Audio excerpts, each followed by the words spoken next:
पति पत्नी का बच्चा छत पर खेलते खेलते अचानक गिर जाता है और मर जाता है। सब लोग उसे दफनाकर घर जाते हैं। गांव के पास वाले जंगल में एक चुड़ैल रहती थी। बच्चे की माँ उस चुड़ैल के पास जाती है और उसे प्रार्थना करती है, मेरे बच्चे को जीवित कर दो, मुझ पर बड़ा एहसान होगा। चुड़ैल कहती है, मैं तेरे बच्चे को जिंदा तो कर दूंगी, लेकिन वो तुम्हारी बात नहीं मानेगा। क्या तुम उसे जिंदा करना चाहती हो? औरत हाँ कहती है। चुड़ैल रात में जाकर वो उस बच्चे की लाश को लेकर आती है और उस पर जादू टोना करती है। जादू से वो बच्चा उठ जाता है, लेकिन उसकी आंखें सफेद हो जाती है। उस बच्चे को माँ लेकर आती है, लेकिन उसका पति कहता है, अगर चुड़ैल ने इसे जिंदा किया है तो जरूर इसमें कोई काली शक्ति होगी। तुम इसे अपना बच्चा कभी मत समझना, ये एक छलावा है, ये हम दोनों के लिए खतरा बन सकता है। अचानक बच्चा माँ की गोद से उठकर पिता की गर्दन पकड़ लेता है और कहता है, पिताजी बहुत बोलते हैं। कहते कहते वो उन्हें मार देता है। आगे की कहानी देखने के उन्हें हाथों में चूड़ियां पसंद है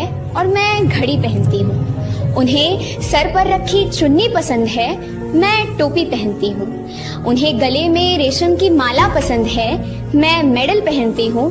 उन्हें पैरों में पायल पसंद है, मैं काला धागा पहनती हूँ। उन्हें कपड़ों में सूट पसंद है, मैं जीन्स पहनती हूँ। और उन्हें आँखों में काजल पसंद है, मैं सपने लिए घूमती हूँ। रख हौसला, कर फैसला, तुझे वक्त बदलना। दोस्तों, एक किसान ने एक सेठ से पैसे उधार लिए थे, लेकिन किसान गरीब था, उसने समय पर पैसे नहीं लौटाए। एक दिन सेठ किसान के पास आया और कहा, या तो तुम मेरे पैसे मुझे वापस करो, नहीं तो तुम्हारी बेटी को एक शर्त माननी पड़ेगी। किसान ने पूछा, शर्त क्या है? सेठ बोला, मैं एक बैग में 2 कंकड़ डालूंगा, एक सफेद और एक काला। तुम्हारी बेटी को बैग से एक कंकड़ निकालना होगा। अगर कंकड़ सफेद निकला तो कर्ज माफ हो जाएगा, और अगर कंकड़ काला निकला तो कर्ज माफ हो जाएगा, लेकिन तुम्हारी बेटी को मुझसे शादी करनी पड़ेगी। बेटी सेठ से नफरत करती थी, लेकिन उसने अपनी पिता की स्थिति को देखते हुए शर्त मान लिया। सेठ ने बगीचे से 2 काले कंकड़ उठाए और बैग में डाल दिए। लड़की ने उसे दोनों काले कंकड़ डालते हुए देख लिया, पर उसने इस बारे में किसी से नहीं कहा। वह बैग के पास गई और एक कंकड़ बैग से निकाली और उसे देखने से पहले ही उसने उसे अन्य कंकड़ों के बीच में फेंक दिया। और फिर सेठ से बोली, अगर आप बैग चेक करेंगे तो आप बता पाएंगे कि मैंने कौन सा कंकड़ निकाला है। दोस्तों, आगे का आप समझ ही गए होंगे। वीडियो अच्छा लगा हो तो लाइक कर लें।